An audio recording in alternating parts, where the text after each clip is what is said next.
మన ఇంట్లో ఎన్ని రూములు ఉన్నా సరే దేవుని మందిరానికి ప్రత్యేకమైన విలువ అనేది ఉంటుంది. ఎందుకంటే అక్కడ పరమాత్ముడు ఉన్నాడనేసి నమ్ముతాం కాబట్టి పవిత్రంగా చూసుకుంటాం.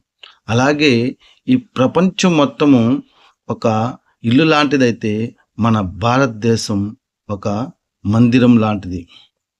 కాబట్టి ఈ ప్రపంచ దేశాలు ఏం చేసినా, ఎటువంటి ధర్మాన్ని తప్పినా, సత్యంగా మాట్లాడకపోయినా సరే మన భారతదేశం ధర్మాత్మకమైనది కాబట్టి ఆ ధర్మం కాపాడాల్సిన బాధ్యత భారతదేశంది. కాబట్టి ఈ ప్రపంచాన్ని మొత్తాన్ని భారతదేశమే కాపాడుతూ ఉంది.